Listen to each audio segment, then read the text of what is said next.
Man, welcome to another episode of Real Shit Let's Talk podcast. Man, today I have a renowned or reformed person. I don't even know. But an author, Miss Jessica Holly. How are you? Hey, I'm good. Thanks for having me on. Yes, she's from Everybody Can't Go Convos podcast. And so she's coming on my podcast today, Real Shit Let's Talk podcast. Let's discuss some things Everybody Can't Go conversation type style. So you know me, I'm going to come in with the question for you because the question is there love in a prenup? Wow. Okay, so you just shooting just straight off rip. Okay, so I would say personally, contrary to unpopular belief, I guess, I do think that there can be love in a prenup. And notice I say it can be because it takes both people.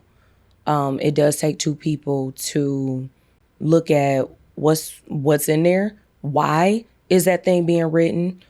Who's presenting it to who? A lot of times we just look at prenups in terms of like, oh, like some rando is marrying somebody that's rich. But there are a lot of things as far as your financials and credit that need to be protected when you're making that financial decision for a family that you're starting. When you're talking about marriage is a binding contract, but there's also a lot of financial ramifications involved in that. So a lot of times people are thinking about prenups in terms of like, oh, one person got it, they got a lot of bread, they trying to protect all that. They trying to protect their bread. They trying to make sure that they about to leave homegirl high and dry. Or in the case of a woman wanting a prenup first, that she's just trying to like keep all her money. And when they divorce later, it's for da da da da. Two of the biggest things that people don't talk about and or consider when they are creating prenups or talking about making one is, have you looked at this person's credit report? And have you looked at the amount of student debt they got? Those are two of the biggest things that are a part of a prenup that a lot of people don't know about and or that people don't want to take a look at. When you get married without one, both of y'all start sharing each other's debt. If you have somebody that got a full ride scholarship and then did an apprenticeship or something like that for their grad school, you talking about they literally are going into the world, college educated with zero on their credit report for it. Versus they may be marrying a person who may be just as successful or may not be as successful, but you're looking at $30,000 to $130,000 worth of student loan debt on that person's credit report. You could be looking at homes that were purchased in that person's name for grandma, for their auntie, for whomever. All of those different things that are typically not looked at. A bunch of the stuff that we don't talk about as far as protecting the wealth of your family. Because, I mean, let somebody get mad. You don't get married to get divorced, but let somebody get pissed and you done bought your Meemaw's house or you done bought Granny house. You helped your auntie out that one time. And now those things that are under your name, and it's like, oh, you cheated on me. I'm leaving you. And I'm taking your mom and your auntie house. You know, we got to split that. Like, oh, wait a minute. Those people in your family that you may have been doing something for them, they don't have nothing to do with y'all two getting divorced. So there are certain things about asset protection that I do think people should talk about. But then again, I'm not about to have the conversations with people that don't have no assets to be protecting, because for what? Of course they're going to be like, sign a prenup for what? That tells me enough right there. Thanks. Well, damn. I'll say it like this. When you're talking about a prenup, I feel like there's no love in a prenup, because what you're saying is that I have to set something up because to protect my assets, and I'll speak from a male standpoint, it's just my ideal thought about it, right? I look at it when you're saying protect your assets, this, that, and the third, cool. That's well and deal. But when you go to the biblical standpoint of things, right? It's not saying, God is not telling you protect your assets, get a prenup, do all this asinine different things of that nature. But if you come from a family of prestige, but money, much success, I could see why you would put it in there, but I don't agree with it. And the reason why is because you're saying my love is justified through a prenup. And then listening to what you're saying it is that you didn't go over that person's finances, but you chose to say, hey, I'm going to marry this person anyway. So you went into it blindsided, Then just to say, oh, okay, yeah, I went on a full scholarship, using your example. I went on a scholarship. I got this. I went this, that, and the third, and I have zero debt to my name. Fine. I fell in love with this person that has major debt. Cool. But in the midst of y'all being engaged, that's the moment where you say, hey, you go fix your shit. I'm still building shit over here. But as soon as you get, let's say, I'll say $50,000. $50,000 in debt. What's $50,000? It's not a lot. It's not. But what you're saying is that you're still, because you put that prenup in there, you're saying, I don't trust you with my finances because your shit's fucked up. Now you gonna fuck mine up? I'm not having it. That's what you're saying.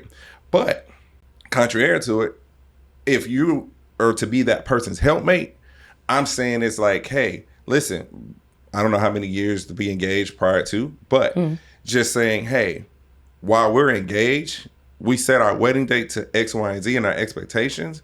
Whatever you got to do, whether that's working at McDonald's, Walmart, Waffle House, whatever it is you got to do, the whole point is to get this debt. We can't take trips right now because we got to get that debt down. But I'm clutching my pearls. You said we can't take trips. Oh my God, no. But I mean, but be honest with yourself though. If you got a goal, a set goal and a promise for yourself where you want to be and where you see you all being, because you did not just say yes to say, hey, I want a prenup in it. You had to, if you walked into that relationship saying, I wanted a prenup, or hey, a prenup is a part of this relationship, just want you to know these are the qualifications. Because look, truth be told, we don't walk to anybody and just say, hey, give me your 401k plan. You know what I'm saying? Put me on your life insurance, X, Y, and Z. Hey, listen, what's your expectations 20 years, 30 years from now? Hey, what if I get lung cancer and I'm on life support? Are you going to just pull the plug? Or you don't talk about those things. You hit that puppy dog phase where it's like you're doing everything that I could possibly ask you to do, but not really what you said, prenup. So then I say, well, then why don't we ask those questions in the beginning? Because we don't really want to know. We don't really care. You should want to know. You should want to know. But is that your qualification? Did you ask those questions? I'm not gonna cap because it's such a controversial topic. That is something that I talk about very early on because I'm so farsighted in my vision that I have for my life and the things that I know for a fact that I wanted to do and accomplish.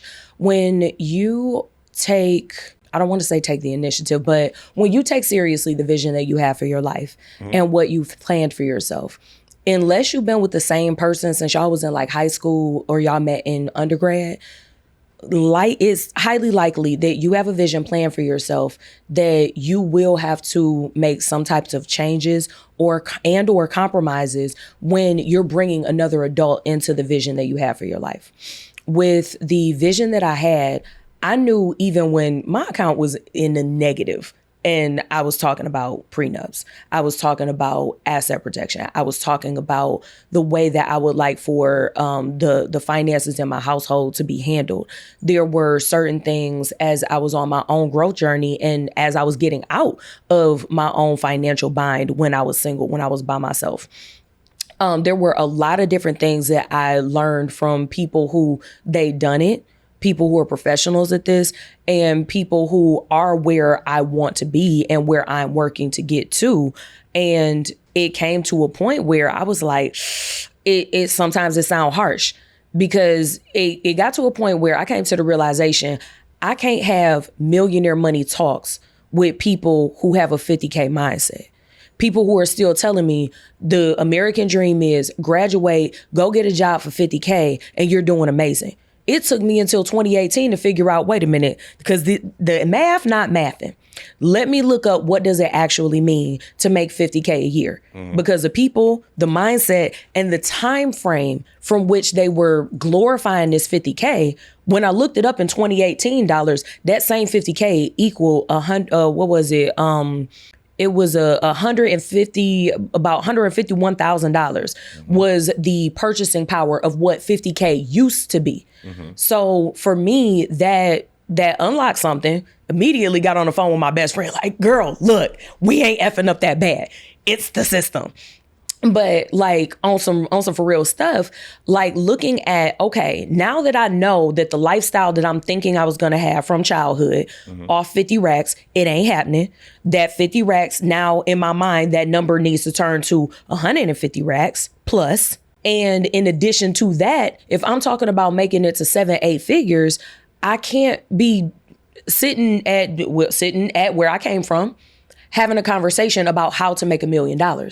Because if that round table of people knew how to make, maintain, and grow $1 million, we would have already done it. I'm gonna add a caveat to that one. Okay. So the same people that you're sitting at the table with, it sounds like you need a new round table.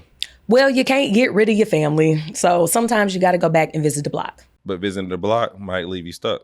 If you visit wisely, but then you don't have to be stuck. And that's why I talked about, excuse me, that mindset shift of making sure that I wasn't taking advice from the wrong places. One of the things that I talk about all the time is wise counsel. It's up to us as individuals to know when and whether or not the counsel that you're taking is wise counsel for the thing that you're being counseled on. You're not going to take relationship advice from certain people. Right. You shouldn't be taking financial advice from certain people. And a lot of times because of our emotions, sometimes we're listening to people who they mean well. They mean the absolute best for you. But you can't teach what you don't know, what you haven't studied. And sometimes those people aren't able to point you in the right direction, even though they have all the best intent in the world. And that was a hard conversation to have.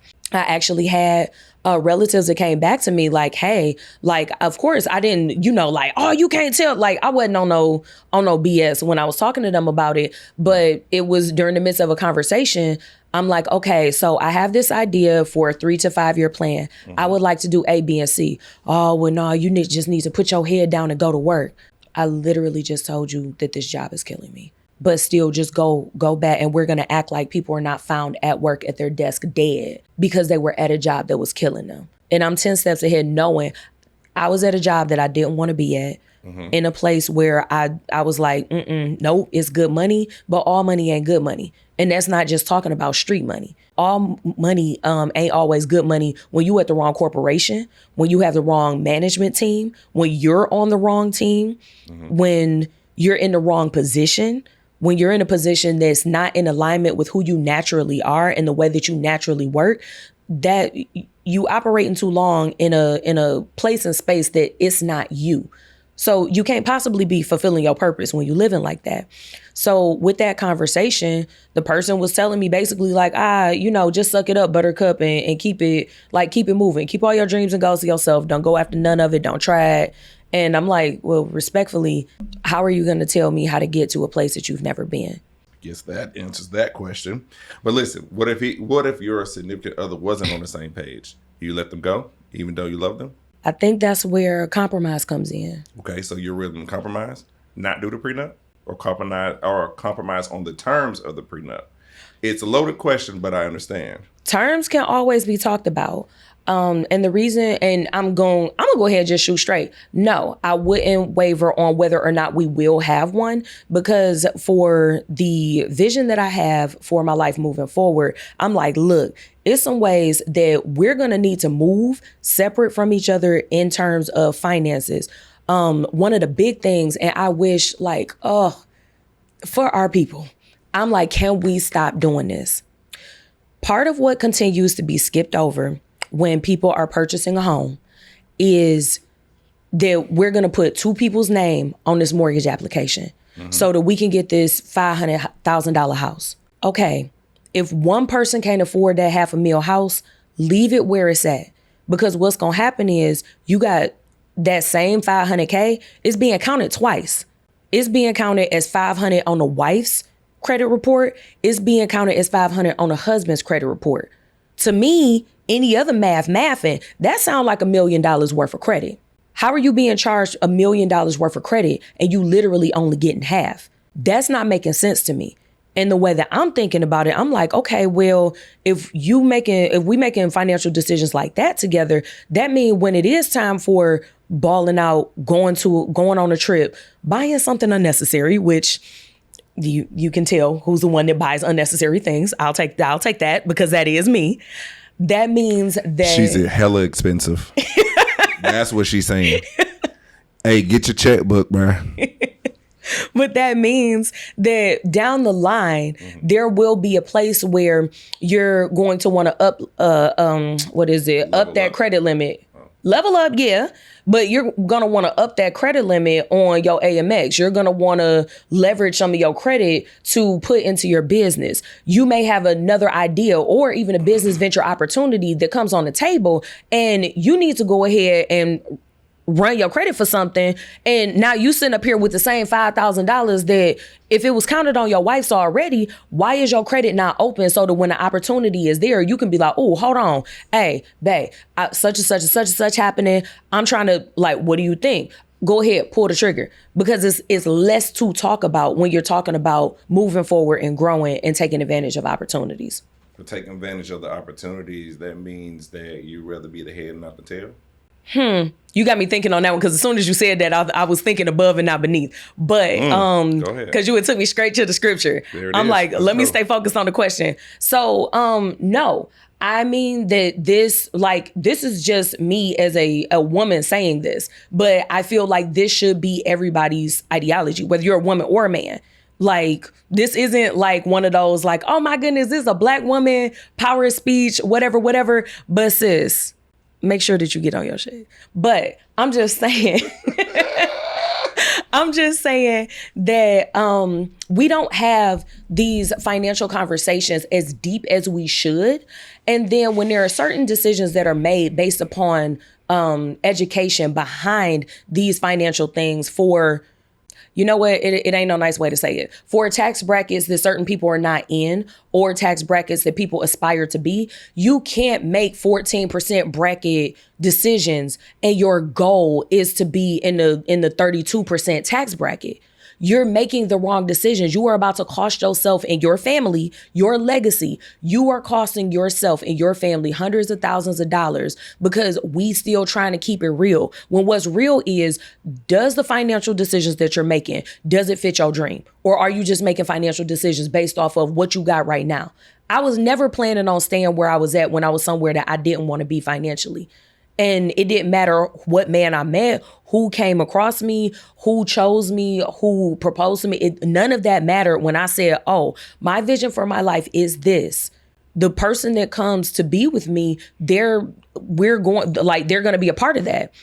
Like, to me, that doesn't make sense if you have a vision and purpose for your life. And then somebody is like, you know what, girl, I'm gonna marry you. We ain't doing that no more. Come on.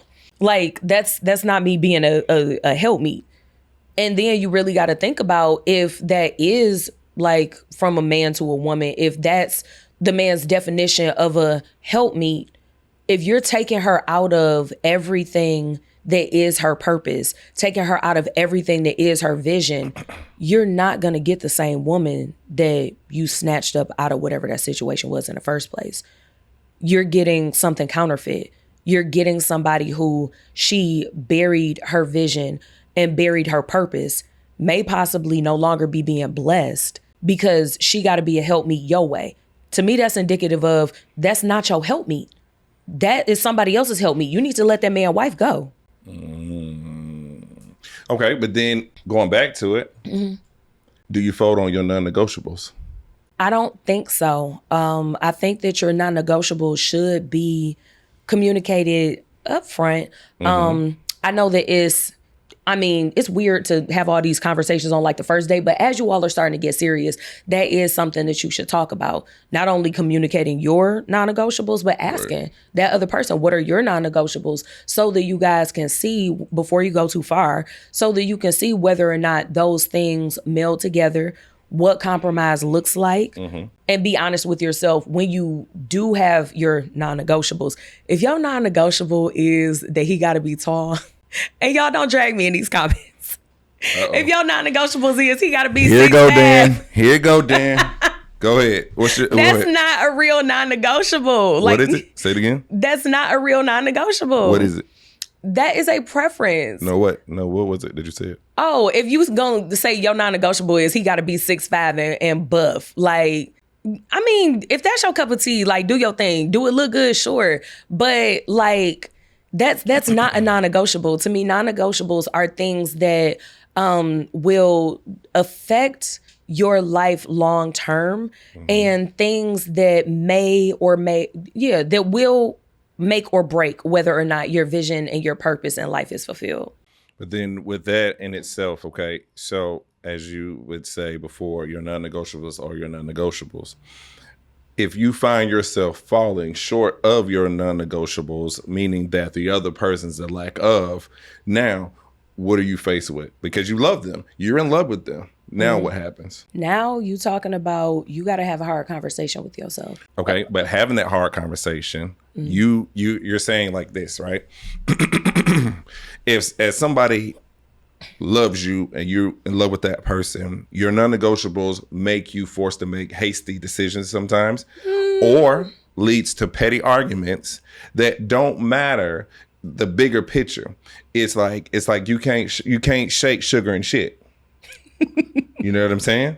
So when it comes down to it, you're saying that to have a plan, fulfill that plan no matter what. Keep your non-negotiables, stack high of your number one goal or whatever financial goal that there is. But this person is falling short, but you're in love with this person. And you're saying that's a hard conversation. But sometimes having the hard conversation, I feel that we get into this realm of, I don't want to hurt this person's feelings. I don't want such and such to judge me or look at me this way, but then we sit back and we just feed into it, and we just take it and we stay quiet. And then as we don't stay quiet, I feel that as going in the spiritual realm, it's like you're saying, hey God, why not me? Or hey God, why me? Then you start questioning God versus your faith versus the relationship, and you've chose the relationship over the faith and over God. And then it puts you back in this realm of just sitting there being quiet and being poised and saying, yes, I understand that my non-negotiables have not been met. But yet I sit there and I say, hey, you know what? I can do bad by myself. I've done bad by myself. I've gotten myself out of this rat hole, but yet I continuously to run this Ferris wheel. Like, what's that thing? Like the rat on the little spinning wheel? Oh, the hamster wheel. Yeah. I'm running this hamster wheel, and eventually you're going to get tired. But when it's tired, too tired, or when do you not let a fuck nigga keep trying you, or you let a girl, be careful what I want to say to that one. But anyways, let them keep trying you as if your patience is not running thin. That was loaded. Okay, so I'm hearing boundaries are needed and required. Okay. And that's part of that hard conversation with yourself. Boundaries aren't just for other people. Boundaries aren't to control what other people are doing. Your boundaries are for you. Your boundaries are so that you can make your nice little safe circle around yourself. If you decide to step out of your little safe circle, that's a you choice. And then moving into what you said about the spiritual aspect of it, that's not a good place to be when you know that you're out of alignment with God. If you're knowing that, like, non-negotiables aside, you being in love with the person aside, all of those things aside, if you know that you have heard from God, you have heard God's voice, and it's like, hey, like, girl, boy, that's not it. That's a whole nother level of problem that I'm like, do you really want to smoke with God? Do you really want to smoke with him? I mean, wrestle with him if you want to. You ain't gonna win, but go ahead, do your thing. You got it. You got it, big dog. Okay. Gotcha. So then here we go with this one then. In setting boundaries, you said what you had to say. What do you tell somebody that has talked until they can't talk anymore and now they become quiet? I would tell them, stop talking. Because really what that sounds like is when you ask, how long do you continue to take whatever it is that is against your non-negotiables? That sounds like you're working toward burnout. I can't remember off the top of my head. Y'all will have to Google it. But there are like, I forget whether it's 7 or 12 stages that your stress level is increasing until you get to the point of burnout.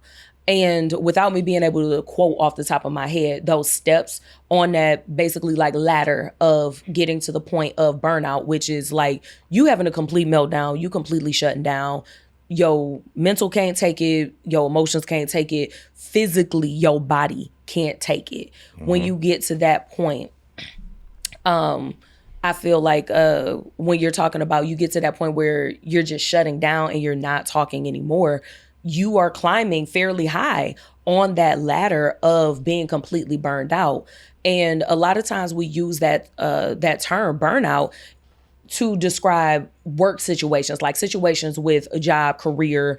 We don't use it enough when we're talking about situations or relationships. You can be burned out of a romantic relationship or friendships too. Okay. You can sometimes with them familial relationships, you can be burned out with those as well. So this isn't just for a specific type of relationship, but when you get to the point where you are burying your voice or you are coming to the table, but you're kind of just coming to the table like you kind of already gave up if you're not saying anything anymore. Well, I like it. So you've lost a lot of friends along the way of your journey this far? I wouldn't say lost a lot. And is it really a loss? Sometimes it is. Is it? They lost. Okay. Yeah, I said it. I experienced. She's saying to you, nigga. I've experienced a few friendship breakups that they were, I would say the first go round for me where my book, my company, the podcast, everything about my brand was born from. That was when it really hit me that when you have a vision and you're working toward that thing, literally everybody can't go with you. Everybody's not qualified to go with you. Everybody isn't going to be accepted into the next rooms that you're about to walk into. And sometimes when you try to force those relationships, you setting yourself up to be stabbed in the back. Because I ask people all the time, has anybody ever come to you and said face to face, like, yo, JR, look, I see what you're doing out here, man. You doing big things. Like, you know, proud of you, my guy, but I'm jealous of you. I'm jealous of the way that you leveling up. I'm jealous of what you have, the new season that you stepping into, or the new rooms that you're walking into, the new people that you're associating with. I'm jealous because I feel like you getting all type of status, you get Hollywood on me, you changing. But it's not that I don't love you. It's not that I don't like you. It's not that I don't still want to be friends with you, but I'm really feeling envious of your growth right now. I'm still waiting to pay somebody that has that type of conversation with a friend as opposed to having that now all of a sudden your boy can't pick up the phone. Now all of a sudden your homegirl, she don't want to come over and drink wine with you anymore. It was cool when y'all was in the apartment drinking wine, drinking the $10 wine, but it's your first home and now you want to, we just drinking, you know, the nice wine out of the proper glass. And it's like, actually, I'm busy. Like, okay, I know you're not busy, but all right. Like when all of those little red flags, them friendship red flags start popping up and you ignore all of those things, what I had to learn was all of those like little small things, pay attention, especially when you're on the move, especially when you're growing. The commonality between the friends that I kept and them still my girls to this day, like I'm talking about like tight to this day. And these are girls that were women that aren't even from the same like friend circles. And I'm like, God, what's up? Like, and when he asked me who's left, and I'm like, okay, this person is left, this person is left. Okay, and what y'all got in common? I had the answer right there. He stopped talking to me after that. Because I didn't need anything else. The commonality between the people that stayed with me and the people that decided to go was growth. Right. That's it. When I look back at it, people that I met in 2009, it's 2019, you still doing the exact same thing. And I done got it and lost it 2 or 3 times and I'm back up again. And, you think you, What do you mean I think I'm better than anybody? I just turned in my car. I just didn't re-sign a lease because I couldn't afford it for my home. I just moved back to my mama crib on the block. I just had to figure out how to get a new job, how to level up again. And it's been a couple of months since I done got it, since I done lost everything, busted my behind, grinded to get it back. And now you throwing dirt on my name because what? You wanted me to stay in the dirt because that made you feel better about yourself? If those are the type of people you talking about losing, I didn't lose nothing. That's all gain for me. Well, she lost some friends. Didn't lose her. I lost liabilities. Liabilities and not assets. I mean, that's cool too. So then, like I said, for me, my circle, I have 5 people. That's it. It's been that same way for the last 7 to 10 years. Same 5. And these brothers of mine always push me to the next level. Whether I'm selling my clothes, Audi 360, whether I am running my pods, whether I'm out just having a good time, they always keep me challenging like myself. And they say, hey, what you doing next? Hey, when you gonna drop that X, Y, and Z? Man, I've been following up on your podcast. Hey, man, listen, how you doing today? One of my brothers, shout out Orain, because what he does every morning, we say hustle and motivated.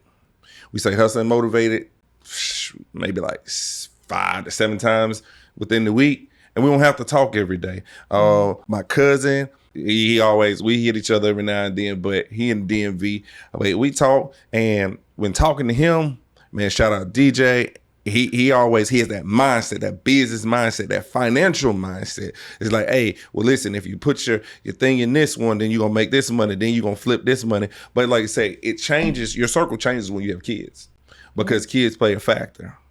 You know, I think that what we forget is that we are human and that things and different challenges come at different levels. Mm-hmm. At levels for me, I have kids. So my circle, pretty much everybody at least has one child or they're in that steps to, hey, whoop, we're here, we're leveling up, we're getting married, blah, blah, blah. And majority of my 5 is all married. So when it comes down to it, so that's what I said when we piggyback off of talking about the prenup, that's why I said, like, I asked them, did they do prenups? Why so and why not? And some, they don't have to do it because they knew that the commonality goal between their spouse was that we both make, let's say, $150,000 a piece. The growth of where I can go once I get this certification, I'll boost up all the way to 200,000. Where I'm going, they met in the middle, and this is what I was saying. This is why, like, I'm totally not 100% against prenups, but I am about 50 on it because they had that conversation. Our finances won't determine our love for each other. When you put the prenup in place of it, it seems like the prenup is defined to say, this is how much I love you up until this point. Because you sign a document or you put on a dotted line, X, Y, and Z is mine, X, Y, and Z is his, blah, blah, blah, blah, blah. That's cool and everything. And I get protect your assets and not your liabilities. But what I watch them do is they're 10 years in. I don't know their financial status. When we talk, things get tight. Hey, I got to put in some overtime. Whoop, whoop, whoop, whoop. But they have grown, raised their kids, and you never looked at finances because you already had that turn of mind. That, and for me, in my mindset, and that a mindset of a good man is that I will do whatever it takes to protect my family. I will do the very thing that people don't think I'd do to make sure that they are successful, or to make my vision of what my wife has and what my vision for myself has to grow conglomerately with around the quote unquote boundaries or statistical status of where we are. Is like, yeah, I'm $42,000 in debt. You're 0. We're going to get out of this. I'm always gonna figure a way out because I always learn. And I shout out to Dan and Rich. One thing I learned about them, these 2 guys here, you're only in debt in your mind. You just haven't come up with the perfect solution to figure out how to get out of it. And so when you got people around you that uplift you and motivate you to say, man, listen, I did this, X, Y, and Z. Like I was saying, we had a previous conversation. I was telling Dan, I was like, man, I put in 115 hours, X, Y, and Z. Dan said, what the fuck? I was like, yeah, man, I got to go get it, man. I understand, but shit, you put in all that hours and what you get out of it? Shit, an hour. They take out an hour each time.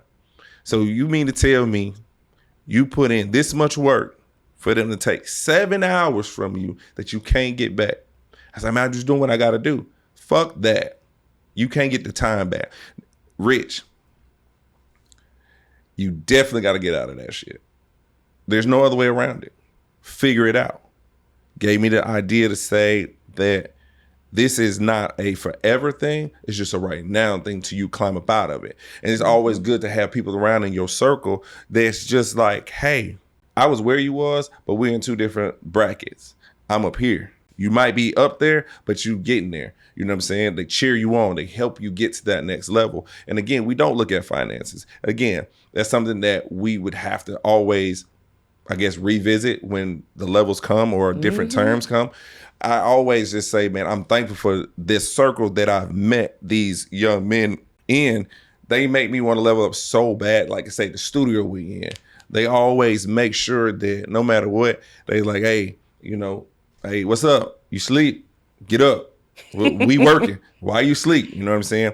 But I've just learned just within working for somebody else. And I'm not saying that working for somebody else is bad, guys. What I'm saying is that 40 acres and a mule is not the only lifestyle that I want to live. You know what I'm saying? I want to live past then. I really want to get to a point financially that money's not an issue.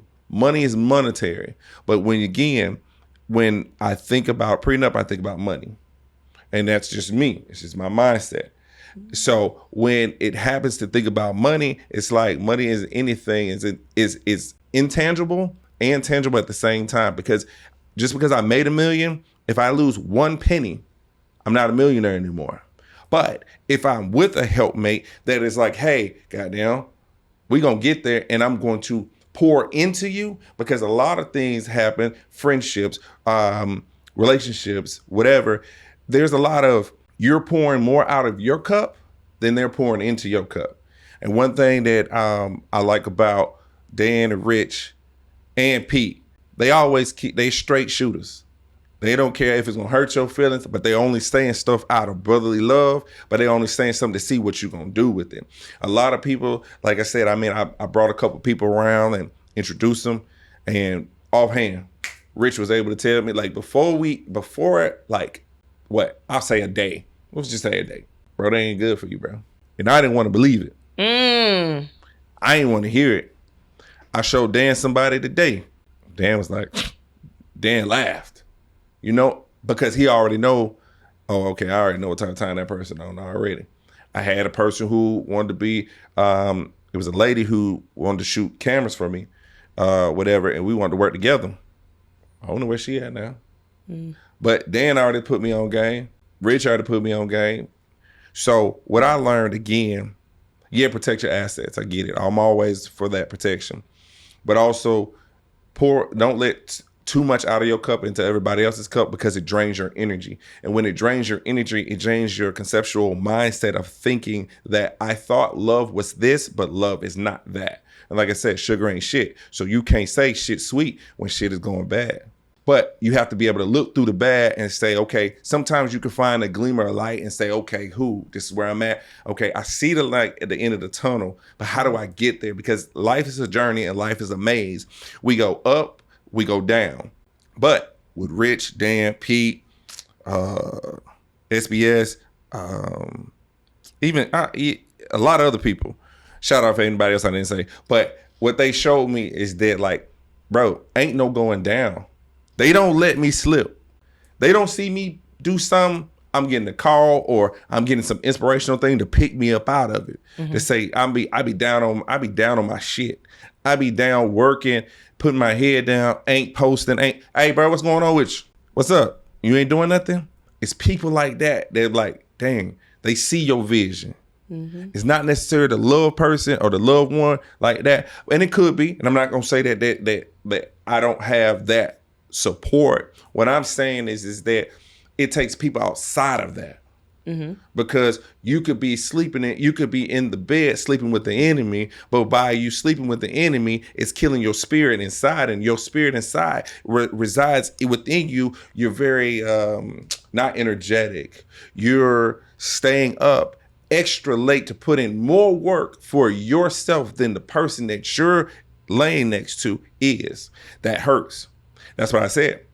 You said tough conversations. Having those tough conversations, you don't want to have them. You don't want to have them too much, but it's needed. Necessary, absolutely. And say, Rich and Dan, boy, they done said some things to me that just always, it just sparks me to be like, yeah, I got to get up and keep going. I got to do something. If I don't figure it out, they ain't gonna let me fall. But the only way that I would fall is if I give up on myself. They always told me, and the people around me say, hey, if you fail, it's going to be because of you and the company that you keep.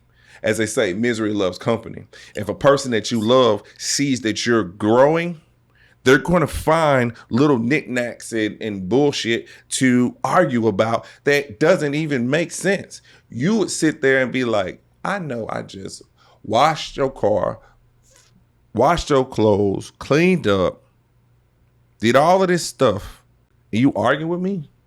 You can't argue with me over that.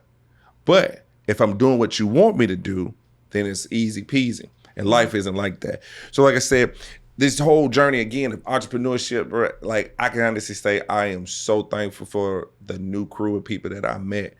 And, this, when it comes down to podcasts, that not everybody believes in your dream and your vision. Like you said, you wrote a book, Everybody Can't Go. Yep.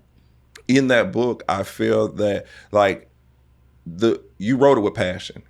You wrote it in a way that if the right person, or I should say this, if the book fell into the wrong hands, but the right mindset, it'll take them to the next level. Because I know that you are a public speaker. I know that there are many stages that you are about to approach and go on to. Do you ever think that if you actually get on, when you get on stage, do you feel that like you actually still talking to yourself as you're talking to the people? No, I don't. And the reason why is because when I got deeper into my own growth journey and actually started like formally working on my growth, I didn't realize how much I had grown until I formally started learning about growth and being on growth journeys and different stuff like that. And there were so many rooms that I was in and a part of that my story, everybody has the same story. You just shared your version of it. Everybody has an Everybody Can't Go story. There's always someone who they're past their season or they came into your life for a reason and you tried to keep them for a season or a lifetime. And I noticed that the conversation is had very often in a very specific type of way. This not just and all that just drama and foolishness. I ain't got time for it. Like arguing on Facebook for what? You know my number. You know where I'm at. We gonna either talk about it for real, pull up, or like there's nothing to nothing to talk about, nothing to do. And I found that there was a varying level of how the conflict came about with a lot of different people. And that was actually what sparked the idea from, because I'm a person that I'm like, oh, I'm always trying to help. Like, oh, I have a resource for that. But there were so many people who had a story similar to mine. And I was like, self said, I'm like, maybe we should talk to God about this. And I'm like, God, he was like, girl. And I'm like, oh, okay. And that is what made me be like, okay, I don't really want to talk about this, but it needs to be talked about because it didn't just happen to me. And each person that shared in those spaces, I ended up talking to them and I'm like, it's not just you. And that kind of like became a mission of mine. Like even when I wasn't in the room, people were like, oh, you should go talk to Jess. And it's like, hey, hi. So such and such said that you may be able to give me some advice on ... because this is happening within some of my relationships. The dynamics are changing. What am I supposed to do? And like some people, they just be like, oh, there go to Everybody Can't Go Girl. Like, I'm like, I have a name, but okay, great that you recognize the brand. But after a while, I was like, oh, like this is a thing. And it's somewhat taboo because the only time we have attention on it, the only time it goes viral is when somebody bumping their gums or somebody got Twitter fingers, when somebody is just being foolish about the situation. I don't want to call it ghetto, but to me, I'm like, that is ghetto. Why is we arguing? Why is it like when it gets over into the realm of you being an unpaid fake housewife of whatever, insert your city here, like I'm not acting a fool like that for free. Them women are getting paid to act a fool like that. And you sitting up here watching it, glamorizing it, and now that's how you want to handle conflict? Please get away from me because I'm not doing it. Like, I'm not acting. This is my life. Like, I'm not, like, no. So, even though I had reservations about talking about it, if you embarrassed about it, you probably shouldn't have did it. Or if you feel like I painted you out to be the villain, you shouldn't have done it. You did exactly what you did. I'm not out here fabricating anything. I'm not out here, over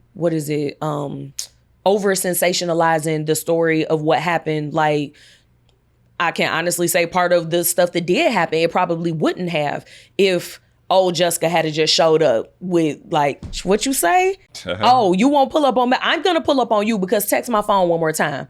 Post something else about me and start tagging my friends because I won't respond to you. Because I was literally done when I said that we can either have an adult conversation because I was speaking from the new place that I was at. Fighting for what? Scrapping for what? Arguing and screaming at each other for what? I'm literally coming to you as a friend, the same friend that I've always been, the same one who anything that you asked for, and I know it was stupid. No, you don't let nobody borrow your rent money, but I was that dummy. I was that dummy. That's how much of a loyal friend I was. Damn, let me hold some rent money. Ain't that right, Dan? Let me hold some. I have grown quite a bit since then. I ain't got it. Right. But and look, Dan, learn now, Dan, they ain't got it now. I ain't got it. That's always gonna be the answer. It gotta make sense. And I'm also beyond that, like having to seem like I got it. Like that don't work with me. Like, oh, so you ain't got it? Well, I thought you big time. Oh, you gonna make me tell you to your face I ain't got it for you and your bad decisions? Your bad decisions ain't an emergency for me and what I got going on. I busted my butt for this. So nah, you ain't about to waste it. And also when you look at the spiritual side of it, part of my mantra became, I will not cast my pearls at swine. How many times do you have resources out here and the person that you sitting up here helping is somebody that they got you looking a fool in a new room to somebody that they're able to help you? You wasting resources. You letting somebody borrow the same money for the umpteenth time. You don't even know how much they done borrowed from you that they either ain't paid back, only pay you back half the time, or they always doing something stupid. And you the resource that can teach them how to budget, but they don't want that. They want to ring your phone every week because they short on their bills again. You gonna keep giving them a fish or you gonna teach them how to fish? Now, if I'm teaching you how to fish, but you don't want to learn, there's an indicator right there. I'm responsible for my salvation, what happens to me when I'm aware that I'm casting my pearls at swine. Is it easy for me to say no? Yeah, I'm saying it with my whole chest and everything. But no, I do still feel a type of way about having to tell people no, because in my heart of hearts, I do want to help. But when you trying to help other people that won't help themselves so dang on much, the thing that really convicted me and actually got me to stop doing that, even though I still be wanting to help people and I'm like, I can't even do it, there was a sermon where the pastor was like, are you trying to play God in somebody else's life? And I was like, no, I was never trying to play God. But now that I'm aware that I could have been stepping in and I could have been in a way of you was supposed to fall flat on your face and lay there in the mud because that was the time that you and God should have been talking. I should have never even been there. I should have looked at you and went and minded my business. That's when I had to ask myself, are you really helping? And because I was convicted, I was like, one thing I ain't about to play with is him. So I'm like, all right, big dog. Yep, got it loud and clear. I don't need you to well, I'll take the reminders because sometimes I do need to be reminded so that I'll ask myself, because I'm so quick to be like, oh, I'll help you out with such and such and such. Do I need to help you? And the way that I'm helping you is the help that I'm giving. Am I giving you a handout, or am I actually helping you out of that situation? It could be that too, that you're helping them out the situation. But I also think too, when it comes down to it, it's you have to choose like good friends or better friends. But sometimes you outgrow people. You do. And when you outgrow these people, like, man, like I said, I lost some good people. I feel like I lost some good people.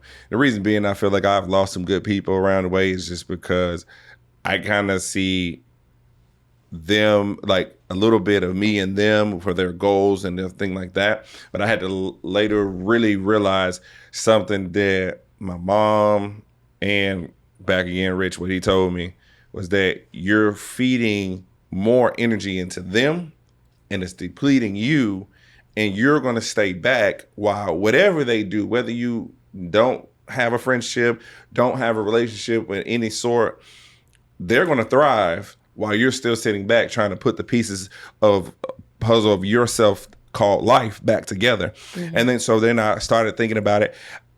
You get sick and tired of, I should say this, when you get sick and tired of putting yourself back together with sharp glass, when you're looking at the mirror that you broke or something that broke you, it's hard. It's dangerous. It gets dark. But that's then, like I say faithfully, honestly, for the last month, I've jumped into working out. I got back in the gym. I went to church and just was listening to a good sermon. And he was talking about like basically like the heart. Treat the heart like, it's a muscle and this, that, and the third and the blood, all this other stuff. But he used it in the scripture wise, was saying that like everything ain't good for you. Sometimes that the seed that you sow, the plant will not grow because the water that you're putting in there is not of good natural being. It's in some type of other form that you think is good, because sometimes you look at things blindsided. Sometimes you have to look at not necessarily a bird's eye view, but you have to sit back and let it digest. And sometimes in the pit of your stomach, like I feel like women have women's intuition. Men have gut feelings. So when in that gut feeling, I was like, I wanted to work out. I said what I wanted to do. And I kept talking to God. I was like, man, I'm going to do it. I'm going to do it. I'm going to do it. Well, listening to the sermon, I started saying to myself, I said, I got to make a choice. So I pulled the trigger, and shout out Jackson. I told him, I said, listen, I want to get back to working out. And it took a lot of courage to say it. And then I was telling him like, man, just like finance is a little tight, but I'm going to do what I can. He's like, okay, do what you can, but pull up 6 a.m. Now, mind you, 6 a.m. workouts for a month straight ain't easy. Plus working a 9 to 5, plus trying to be this family man and do everything, and also still grow a business at the same time. With all that going on, I was like determined that I did, and I successfully completed it. And that was just one thing off my task book that I wanted to complete. The next thing is to actually keep going and growing me personally. Sometimes you have to take a seat back, or sometimes a major setback is for a major comeback. And like I said, where the empty wagon makes a lot of noise, I started noticing that I piled on more weight in my wagon going uphill than I was willing to ask for help. And something that I had to learn is start asking for help. And it's okay to ask for help. And when you ask for help, you just gotta be poised, but be straightforward. You know what I'm saying? I don't have a lot of money. I don't have all the money in the world, but I'm willing to go work for it or make it happen by any means necessary. And I'd say my mom has taught me that you can do a lot with a little bit. Sure can. And so looking at that standpoint, a good woman knows her position. And what I mean that is, I don't mean like cleaning house and watching kids and this, that, and the third. I met this lady that was a CEO, and she was saying that I had to get that feelings out. Feelings don't matter when you're running a business. Feelings don't matter when I didn't make these birthdays or I didn't make these holidays. What mattered is my business, because my business is, I would rather sacrifice now than to sacrifice later, because the sacrifice now is like artificial, right? Like artificial flavors. It's like, yeah, I'm not going to make it to little Tommy's 8th birthday, but when little Tommy turned 16, I bought him a brand new Rolls Royce. What? Why? Wait a minute. Things like that. Or investments, learning, being around people that shape you to move to the next level. Like I can say I'd never seen 6 figures for myself. I've been close, but the people around me are all 6-figure earners plus 7 or 8.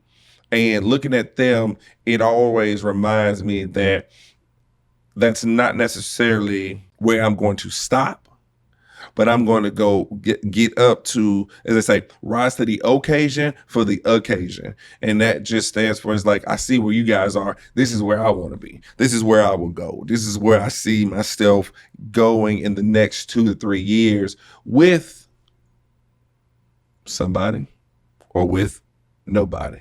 Because once I realized that, I had to lose it again. Like God put me into a bigger test to say, like, if I give it to you once and you fumble the bag, I give it to you twice, you fumble the bag. You're going to wake up one day and fall flat on your ass. Something about that third time when you lose everything. And it's like, dang, okay, hold on. What's the strategy on it? Like, get yourself a mentor and everything else. And just like I say, I met a guy, right? And I probably can't say his name, but I met a guy who is 2 different. I'm reading a book called Never Split the Difference. And then I met another guy. This guy, basically, he sat with the presidents, President Biden, Trump, and Trump again. And he had to make the hard decisions on, like, talking to Al-Qaeda, and talking to Russia, and talking to all these people about, hey, listen, let's a party, let's do this and that and the third. And I asked him, I was like, how do you, you had to do a hard job by protecting America and still go home and be a husband, still go home and be a father. And he's like, I was like, man, I told him, I said, you're a good man, man. I said, you do a lot. He said, man, I wish, people around me actually knew that. I saw that. And I was like, sometimes I say this, good men are hard to find. Good women are hard to come by. We have to start really uplifting each other and putting each other, not necessarily on a pedestal, but saying positive affirmations, positive things that we can not necessarily just say that everybody's saying or everybody's doing. It's just sometimes that one phone call to that loved one to say, I love you. That one phone call to say, hey, I forgive you, not just for your sake, but for my sake, will perpetuate forward. It's like I said, things that have happened have shaped my life to another point. And it's like, I can't stop. I look at things that have even happened today. A couple people canceled on me today, but as you say, the show still must go on. And that's the harsh reality about business. Mm-hmm. Being in the rooms with these CEOs or being around them and just listening, they have to make harsh decisions, and they don't give 2 fucks about what they're going to lose more than what they want to gain. And it's like, again, never split the difference. It's being able to have the art of negotiation and negotiate on the terms of provoking a outcome that either is compromised or that is okay. That's not going to take too much from that person. I also look at, like, say, this podcast, man, listen, I appreciate everybody that has supported, following. Like, even when I'm not posting or haven't posted, man, I've gained so many new followers. I've gained so much more knowledge just being around different people that just support. And I say this, man, with Everybody Can't Go podcast, like I said, I look to do a part 2 now, but jump on your podcast and, see what it is to be on Everybody Can't Go combo. And I like I said, I think too, one of the biggest things that I've learned, and I'm still learning, I will forever be a student of the game and not necessarily a master. I will be eloquent enough to know enough in my craft to be able to reach one and teach one. And as I say, pass knowledge on, and that's like I teach my boys. Like I say, I try to pass on more knowledge and more positive affirmations and things that, hey, yeah, daddy can't be there right now, but I'm working hard. And I found myself, as I was having a conversation today, I'm willing to push myself beyond the limits of working for somebody versus not putting that same energy into working harder for myself. And that's where that plot twist comes in. It's like, had to hear Dan, what the fuck, man? What you doing? What's up? You saying something? And next, Dan said, hey, went to sleep at 5:30, had to be back here at 8:45, and I still here. I'm doing it because he's perfecting his craft. Rich is a night owl. So be up to 2, 3, 4, 5 o'clock in the morning, still coming up in here and running things and everything like that. And watching Pete putting out more content, watching Brendan Boyd do his thing. It's like these people won't stop. They got that Energizer bunny in they back. And it's just like, yo, my mindset is saying I got to keep going and I won't stop. But my battery pack might be running low, but they refuel each other by actually giving good and great, like tough love. That's a hard thing to do. Tough love. Being around people that own their own business. I met a guy yesterday. He told me he owns a Rolls Royce, McLaren, and several other cars. And he's like, those mean nothing to me. But when people see it, they swear I got all this money. And technically he do, because he was like, yo, I was thinking about buying a jet. That's bread. Look, that's the type of time I'm trying to get on. Well, I don't want to necessarily own a jet though. And here's the thing. You can learn something from, and I won't say it like this. You can learn something from somebody that's not on the same level as you, but has the same mindset, but just hasn't graduated to that next level. Mm-hmm. So I told him, his wife was like, hey, listen to him. Listen to JR, because JR's finna say something so renowned and so profound that you got to hear this. So I told him, I said, don't buy the jet. If you do buy the jet, rent the jet out to your friends, but charge them the price that he said just for one-way trip is $10,000. I said, rent it out to your friends, charge them 10 or 15. That way you make something on the back end. And then not only that, hold a public speaker or a person that owns master classes, and they do master classes in the air on the private jet, and they're charging their people $5,000 to $10,000, $15,000, $20,000, and you take the percentage off of that for them. Now, guess what? Now you double down and make your money, and eventually, over time, your jet would have been paid for, but not by the hard earnings of what you've done, but by the people that you've put and prosper to the next level. And he was like, man, he shook my hand, it was great and everything like that. I mean, we need a paywall for that one because you just dropped some serious heat. So I feel like, boom. Listen, I told him, hey, what did you do for a living? And he's like, man, I tell you, sometimes he's like, man, his wife wants to drop a book. Ain't shit easy. And, and that was like, and it doesn't matter what color, what race you are. We all go through some type of struggle. Mm-hmm.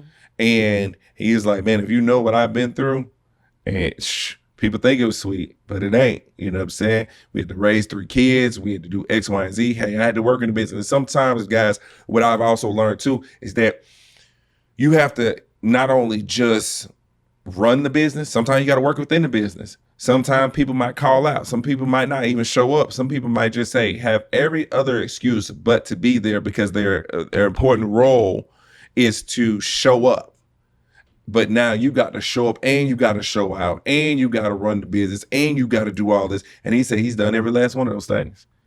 And as he said, he couldn't have done it without his wife, though. He couldn't have done it without his helpmate, because she's the sole reason why he couldn't be there. She was, and vice versa.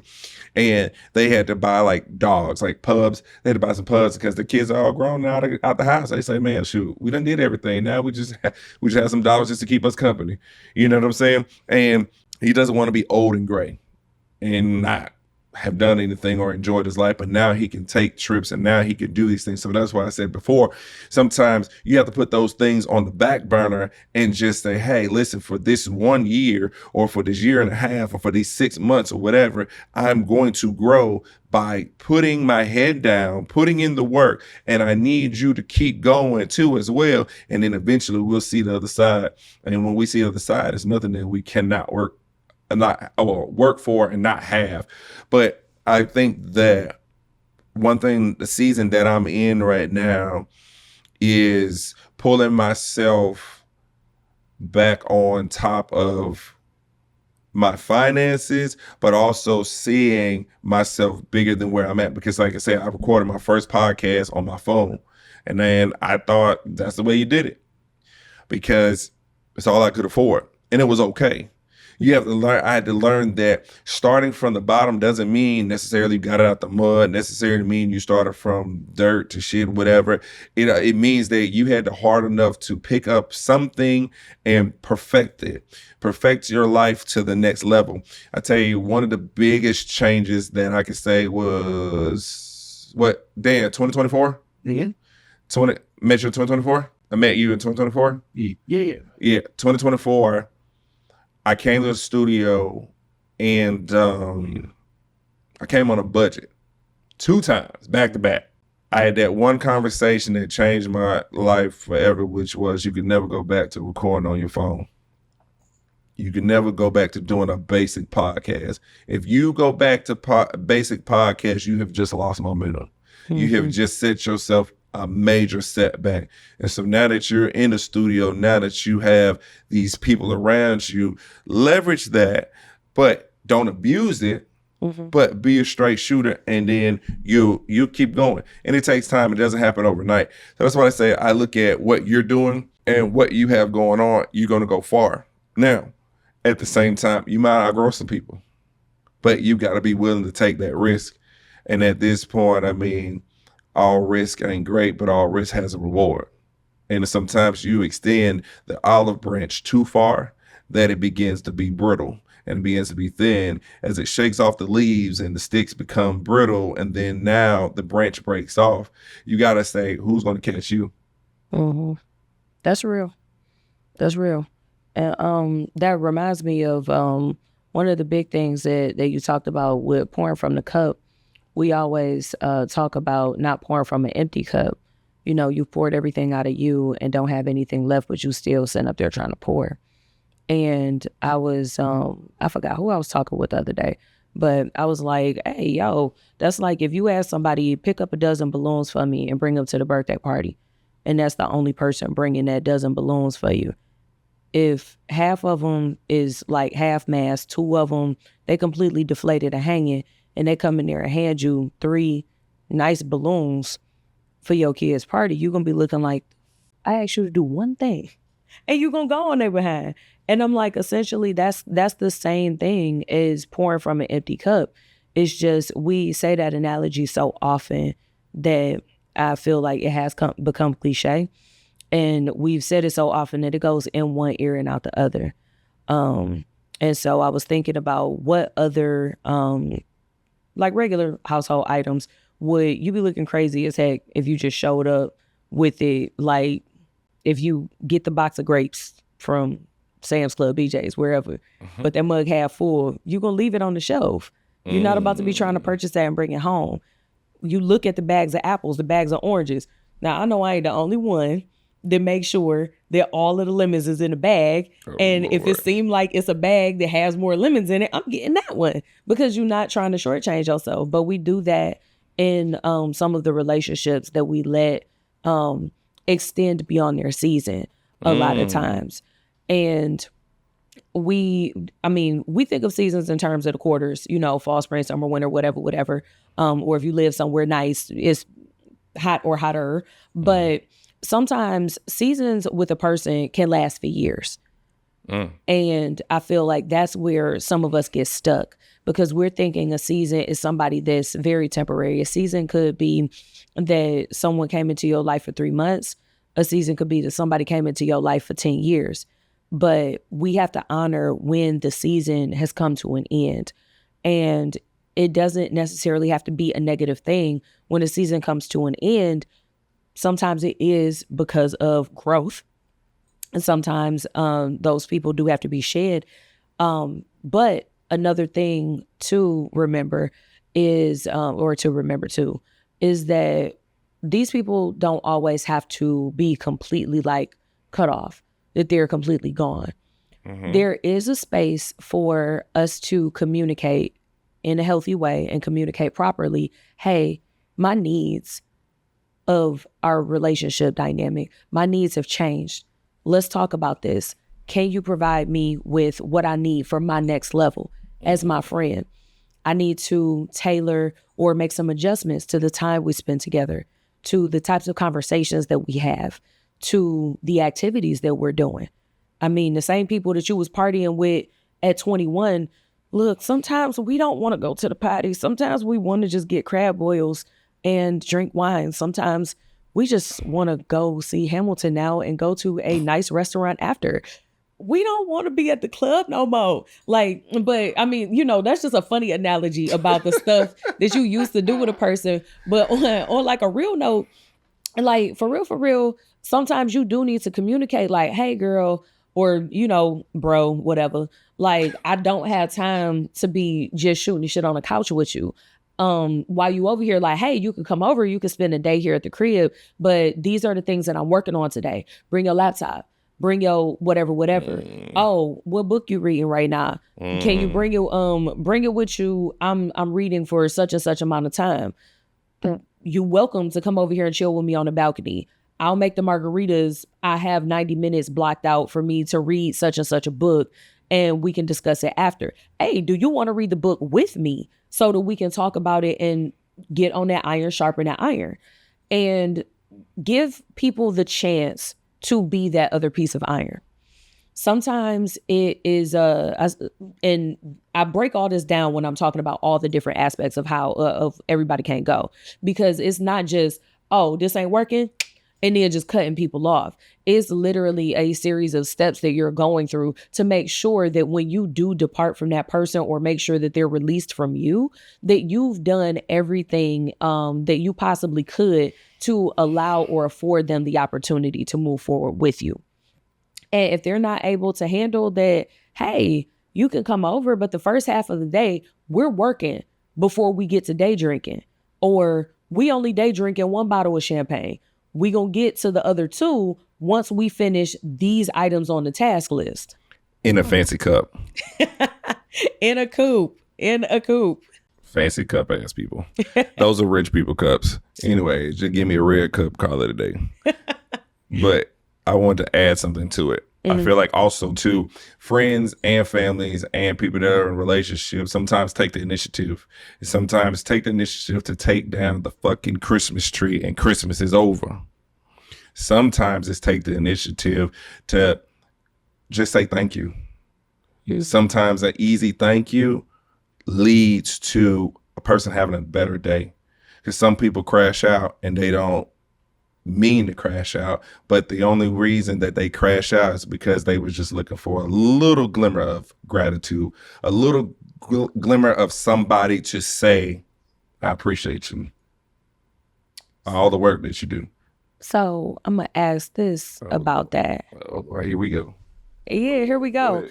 Why crash out instead of communicating that that's what was wanted or needed? And if the other person don't give it to you after that, yes, crash out.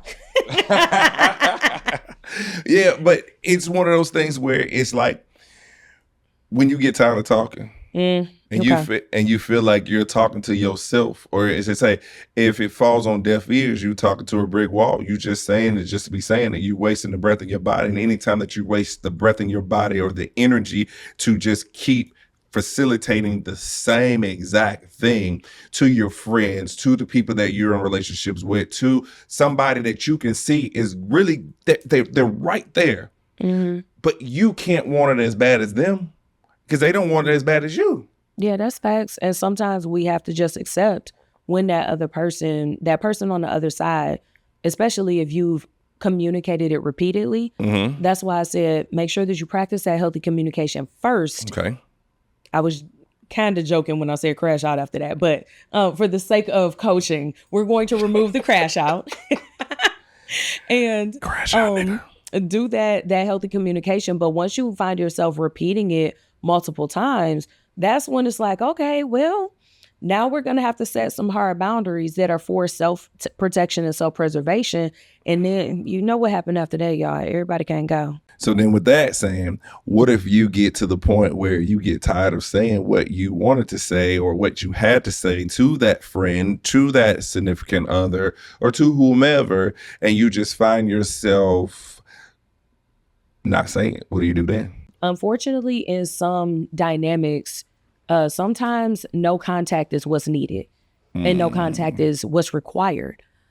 It's not ever an easy thing to do, but essentially you have to be the catalyst, or you have to be the person to step up and say, okay, I'm going to go ahead and cut this behavior. And sometimes cutting that behavior, again, when I said those boundaries aren't to control someone else, you're setting that boundary for you.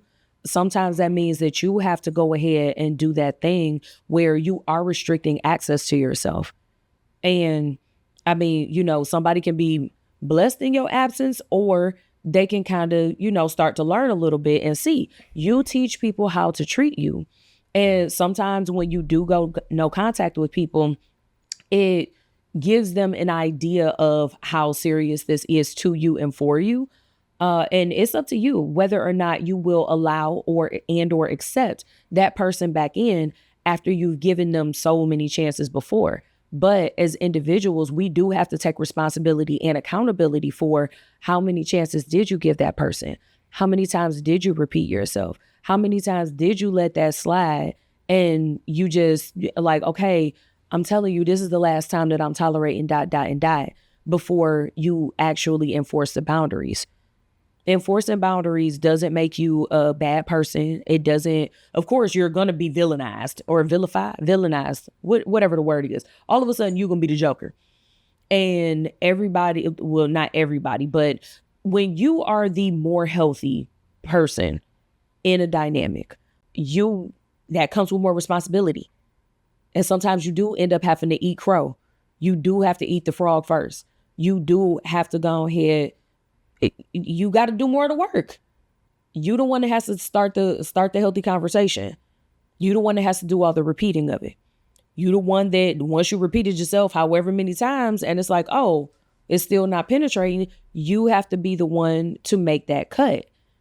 And then you also have to be the one to bear the brunt of the outside opinions, of you being made to be the villain, of being the bad guy, not just in one situation, but multiple ones. But when you think about what does it look like to be labeled as the bad guy, you're the villain, or you just gonna do everything that everybody else wants you to do to make sure that everybody else happy, but you dying inside. When it's, you gotta pick one or the other and it ain't no gray area in between, that makes you a lot more likely to be like, okay, say goodnight to the bad guy. And I've had to say that several times. And sometimes even that will piss people off. But you're going to have to be the villain in somebody's story somewhere, just like there are villains in your own story. And you have to be okay with taking that. I don't even know if I wouldn't even want to say taking that as an L. Because sometimes it's just the truth of the matter, but we're calling it an L. And it's like, okay, even if it's an L, are you thinking the right one? Is it a loss or is it a lesson? It's only a loss if you aren't learning from whatever L it is that you had to take and hold. There are things that you could have done differently to affect a different outcome. And sometimes the things that you could have done differently was whether or not you tolerated behavior that you should or shouldn't have, whether or not you made the decision to go ahead and eat that when you were already like beyond, like you were already tired and you just like, dang, I don't even feel like, so because you didn't feel like it, you didn't recommunicate what the boundary was, or you didn't enforce the boundary. You go ahead and let somebody step across that line and you let them step across that line again. You may have missed the pattern in they specifically chose to cross that line because they knew you was tired when you hit the dough. I can wild out right now because I'm, you know what? he ain't got the energy for it. She ain't got the energy for it right now. So you know what? I'm going to go ahead and wild out. And when that's the choice that you make, because I've done it, there have been times where there was some stuff that I'm like, do I really got to address every little thing? You know that you did something messed up. But then when we get to crash out season, just as the bad guy again. Am I? Or did I come to the table talking facts? Facts can lead to feelings. But when I'm operating, like when we're talking about getting to a solution, I'm going to put the facts on the table. And when we're talking about conflict, I'm going to say the facts are, which made me feel. Those are two separate buckets. We're not going to conflate them. Because when you start putting those things together, what was it? Facts can change feelings, but feelings don't change facts. I like that. And shout out to TJ. And when you don't want to accept that, and you go in with a mindset of, well, I feel, and you bringing that to the table or the conversation with resolving, and I do the finger quotes, because you're not resolving nothing. You just out there venting, and you're not getting to a solution. So like when I'm so solution oriented that like when I talk about I'm big on accountability, like you can ask me in passing, like, oh yeah, that sound like something I don't remember saying that, but that sounds just like something that I would say. Who said I said it and under what circumstances? Oh yeah, I said that. Why? So straightforward. I am. So that we can go ahead and have that conversation. And I'll tell you, like, yeah, I ain't feel like dealing with, and I will tell somebody today, I'm not dealing with this BS today because the day that I've had.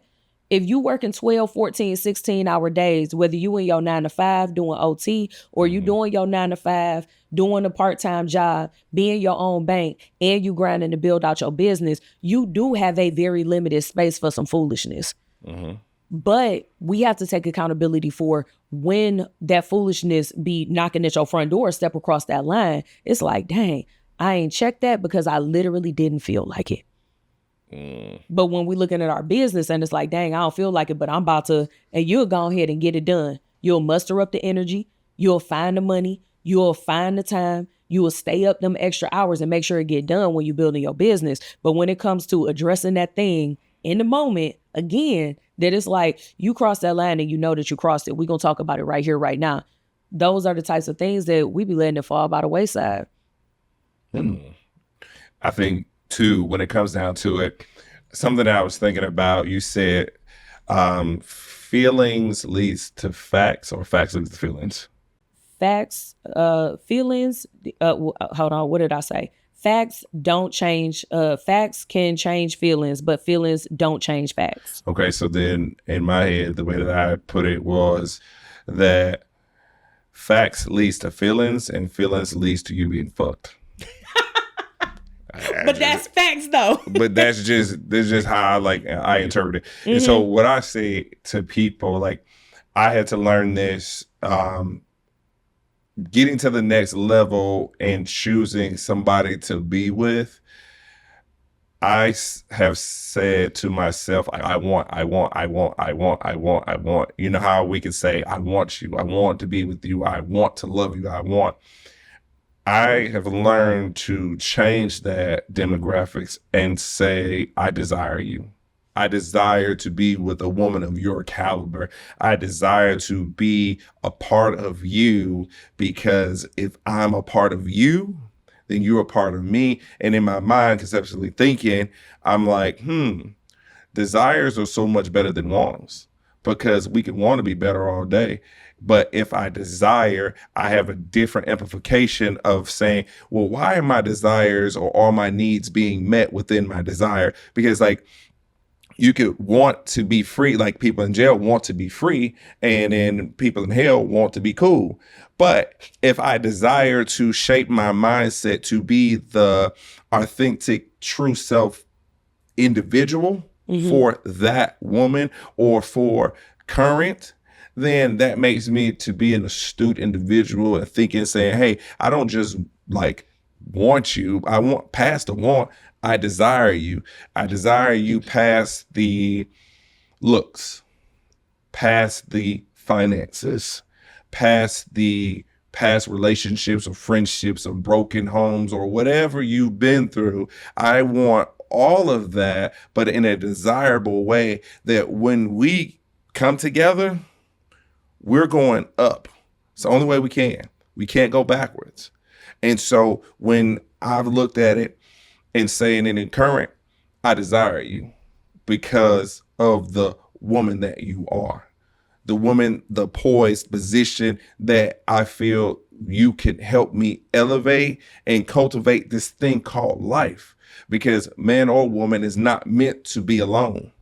They're meant to have that significant other. They're meant, or should people, you're meant to have somebody that you love, that you care about, that cares just as much as you, or probably even more. And just to say, we're going to grow because I know and I see the vision and I say, lack thereof, piss poor planning leads to piss poor decisions, and piss poor decisions leads to immediately failure.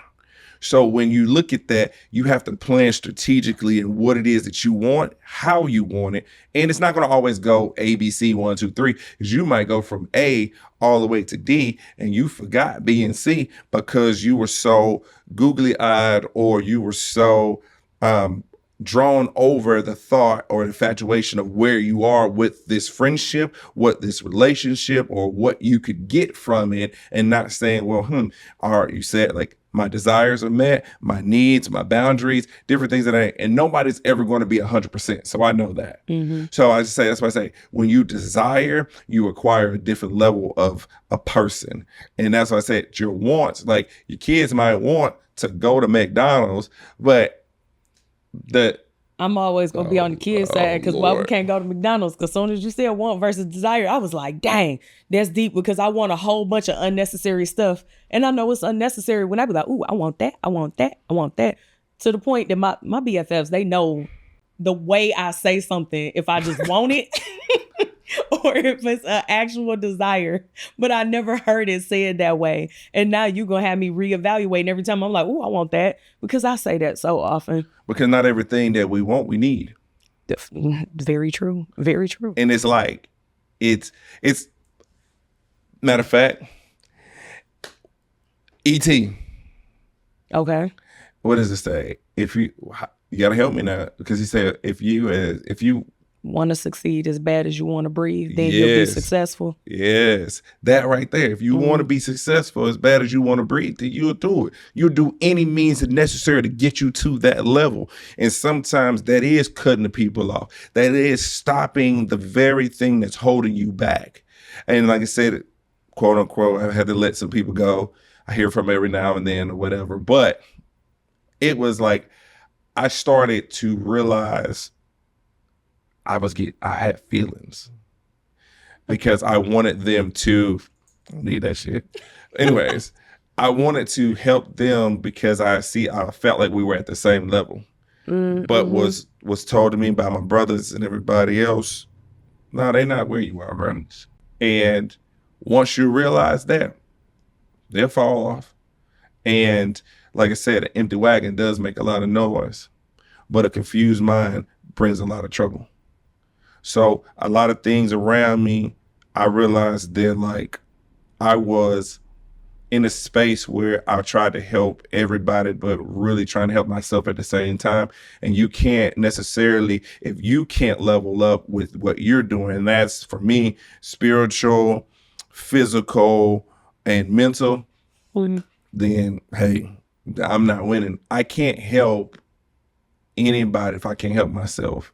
And that even goes for my kids, that I want to help them, but I know I have to shape my mind set to be better, my physical to be better, and my spiritual to be in alignment, because I am called to do great things beyond the measures of my thoughts and my position, because I am in the room with a lot of CEOs.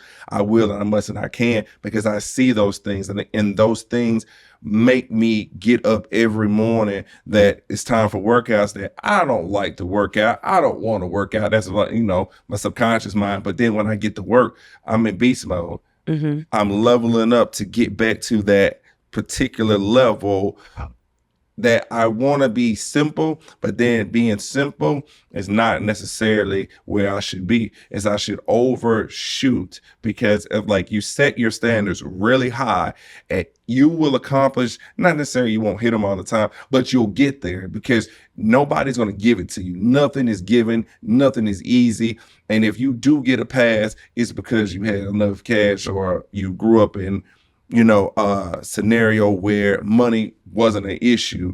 Sometimes when they say the theme is getting it out the mud, necessarily, getting out the mud is hard.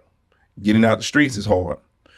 But I have to say that once before in my life, God told me I wanted to be in a different position in my life, because I felt like everybody else was doing it. And this was a quick way to, make some money. But God told me, said, this ain't you, man. Don't put yourself in a precarious situation that you could very well lose the freedom or lamb life that you live, or to be successful or great as you can be, because I see it. I don't know you from a wet can of paint, young blood, but guess what? I'm here to tell you this, and I don't know why, but you be blessed. And I've taken that lesson, and I've grown, and I've become where I am now. And there's still so much more that I have to learn. And that's why reading is so important. And I would stress that if you ever wanted to hide information from any color, any race, any whatever, put it in the book. Put it in a book. And like I said again, I greatly, greatly, greatly, greatly, greatly appreciate that. Like having that, going through that, and learning that you're not where you come from, you are who you're about to become. And that leads me to Everybody Can't Go convo. So like I said, I appreciate you. And if you would like to tell everybody where they can find you, where they can get in contact with you, or the things that you offer. Okay, cool. Where am I? Oh, I'm here. So you can find more information about Everybody Can't Go. You can pre-order the book on www.everybodycg.com. We also have launched the Write the Vision Journal. So that walks you through. If you can't figure out why everybody can't go, because you need to figure you out first, you need to find out what are your actual desires, not just a list of wants that you put goals at the top of that thing, that you really want to map out what do you want your life to look like. I would recommend the Write the Vision Journal. That is a prompted journal that it literally walks you through a step-by-step. We do have the Write the Vision course available as well. The Write the Vision workshop comes around once a year. So usually you can look for that in Q1 or Q2 of whatever year you're watching this. And any of the workshops that we have coming are also listed on www.everybodycan'tgo2.com, where you can always purchase tickets for virtual events and coming to you soon, live events. And also check out Everybody Can't Go Convos podcast on YouTube or Apple Podcast or Spotify or wherever you listen to your podcast. Listen, I would say all this, look, it's been a pleasure, right? So this is Real Shit Let's Talk podcast. Listen, I thank you for listening. Hey, click like, subscribe on YouTube when you see this video. Also, hey, check her out. You know what I'm saying? The link will be down there in the bio. Also, listen, tell a friend to tell a friend, reach one, teach one. We're not just here just to do it for shits and giggles. We also need your support. We also want to say thank you for just taking the time out to listen to Real Shit Let's Talk podcast. Hey, listen, you want more? Hey, we want to give you more. Hey, let's say, hey, support today. Hey, this is JR signing out with just the mess. Dang, why I gotta be a mess? But all right, we out, guys. Thank y'all.